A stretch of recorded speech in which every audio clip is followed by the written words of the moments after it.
Hello friends, welcome back to day 2 of my Baku series. आज हमारा plan Baku old city explore करने का है। यहाँ पहुँचते ही ऐसा लगा कि जैसे हम किसी अलग ही एरा में आ गए हों। एक हिस्टोरिकल नॉस्टैल्जिया फील हुआ। ये कॉबलस्टोन स्ट्रीट्स और लंबी लंबी वॉक्स, मज़ा ही आ गया। बहुत ही खूबसूरत दिन का आगाज हुआ और मुझे तो वैसे भी हिस्ट्री से बहुत ज़्यादा लगाव है। पुराने किस्से, पुरानी इमारतें और पुराने लोग मुझे बहुत पसंद हैं। तो आए मेरे साथ एक्सप्लोर करें बाकू ओल्ड सिटी को। लेकिन मैं सोच रही थी कि उससे पहले कुछ पिक्चर्स ले लूं, फिर हो सकता है कि मैं इन गलियों में खो जाऊं और भूल जाऊं पिक्चर्स लेना। अब इतना तैयार हुए हैं तो कुछ पिक्चर्स तो बनती ही हैं। तो न जाने कितनी एम्पायर्स के राइज एंड फॉल्स देखे होंगे इस खूबसूरत बाकू ओल्ड सिटी की गलियों ने। लेकिन भाई कमाल की बात है, बाकू की गवर्नमेंट ने प्रिजर्व बड़ा अच्छा किया हुआ है। आपको प्रेजेंट और पास्ट का एक ब्यूटीफुल ब्लेंड नजर आएगा। हाँ, इन्होंने ब्यूटीफाई ज़रूर किया है, लेकिन जैसी शक्ल है हिस्ट्री की वैसी ही रखी है, क्योंकि कुछ चीज़ें जैसी होती हैं हमें वैसी ही पसंद आती हैं। तो जी ये पहुंच गए हम एक सिवेनियर शॉप पे। इतनी क्यूट से सिवेनियर्स थे कि क्या बताऊं, दिल कर रहा था सारे ले जाऊं, लेकिन वही इतना सामान उठाएगा कौन। और फिर हम आगे बढ़ते गए और हम पहुंच गए मैडन टावर। मैडन टावर की स्टोरी जब मैंने सुनी तो मैं हैरान हो गई कि एक प्रिंसेस ने अपनी आज़ादी को तरजीह दी, जैसे कि आपकी प्रिंसेस देती है। क्योंकि जब आप आज़ाद होते हो और अपनी लाइफ के डिसीजंस खुद ही ले सकते हो, तो तब ही आप कोई इनकलाब ला सकते हो। अगर आप ही आज़ाद नहीं होंगे तो आप दुनिया में डिफरेंस कैसे पैदा करेंगे। मेरे हिसाब से आप रिस्पॉन्सिबल ही तब ज़्यादा होते हैं जब आपको फ्रीडम मिलता है, क्योंकि फिर आपके हर एक्शन के जिम्मेदार आप खुद होते हैं। सालों बीत गए लेकिन औरतें आज़ादी की जंग आज भी लड़ती रहीं। खैर, स्टोरी तो बहुत सैड है, आप गूगल कर लीजिएगा, लेकिन है आज़ादी की। तो आगे बढ़ते हैं बाकू ओल्ड सिटी को एक्सप्लोर करते हुए, वॉक करते हुए। आपको जब भी आना हो बाकू ओल्ड सिटी एक्सप्लोर करने, तो आपको सबसे पहले इंश्योर करना है कि आपके जो शूज़ हो वो बहुत कंफर्टेबल हो और आप उनमें इजीली घंटों वॉक कर सकें। क्योंकि अगर आप वॉक नहीं करेंगे तो आप इस ओल्ड सिटी की खूबसूरती को महसूस ही नहीं कर पाएंगे। बाय फीट चलकर जो चीज़ें आप महसूस करते हैं वो गाड़ी या किसी और ट्रांसपोर्ट पे नहीं हो पाती।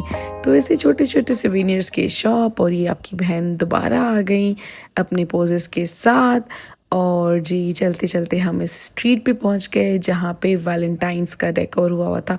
शायद उन दिनों में वैलेंटाइंस डे करीब था।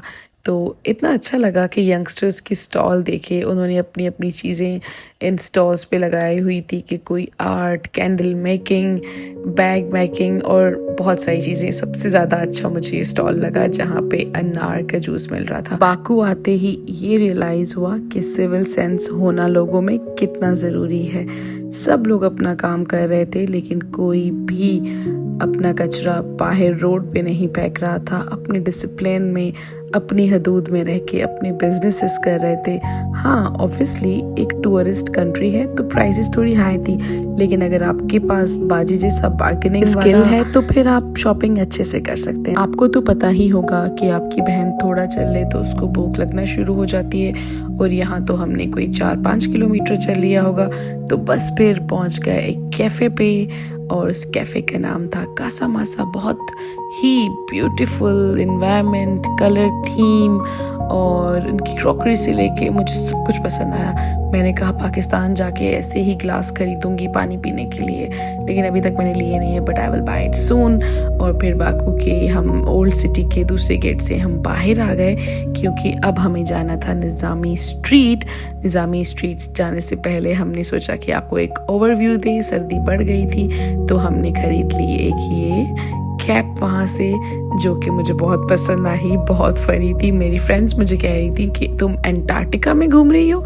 मैंने कहा बाकू की सर्दी अंटार्कटिका से कम नहीं है बहनों। तो खैर एनीवे, चलते चलते आखिर मंजिल आ ही गई। हम करीब आ गए थे निज़ामी स्ट्रीट के, लेकिन मैंने सोचा मैं आपको इनकी स्ट्रीट्स दिखाऊं। देखिए ट्रैफिक कितनी ऑर्गेनाइज है। हालांकि बाकू में लोग बहुत फास्ट गाड़ी चलाते हैं, लेकिन फिर भी मैंने कोई भी एक्सीडेंट, जितने दिन मेरा स्टे था मैंने कोई एक्सीडेंट विटनेस नहीं किया, क्योंकि सबको बाकू की रूल्स एंड रेगुलेशंस पता थी। और यहाँ पे मैंने ट्रैफिक पुलिस नहीं देखी, शायद इनका भी होगा कोई ऑटोमेट ई चालान वाला सिस्टम। बहरहाल जो भी है, था बड़ा कमाल। हर कोई अपनी लेन में, ऑर्गेनाइज्ड पार्किंग, साफ सुथरा माहौल। बस यार दुआ कर रही थी कि काश हमारा पाकिस्तान भी ऐसा बन जाए, क्योंकि अब मुश्किल हो गया है। जैसे जैसे हम डिजिटल एरा में जाते जा रहे हैं और हम देख रहे हैं कि छोटे छोटे कंट्रीज़ हमसे कितना आगे बढ़ गए हैं, जिनको हमने सपोर्ट किया था, जिनको पाकिस्तान ने उनके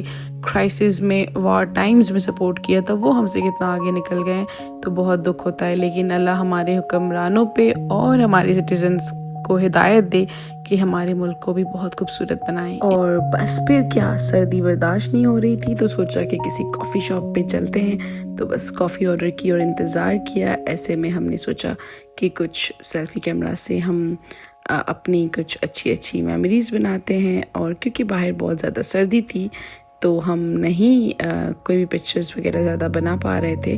तो बस फिर ये हार्ट बाकू के लिए है। अगले व्लॉग को हम यहीं से ही कंटिन्यू करेंगे। अगले व्लॉग में मैं आपको दिखाऊंगी कि हम जब पहुँचे निज़ामी स्ट्रीट तो सबसे पहले हमने क्या एक्सप्लोर किया। Stay tune and thank you for watching. Bye bye.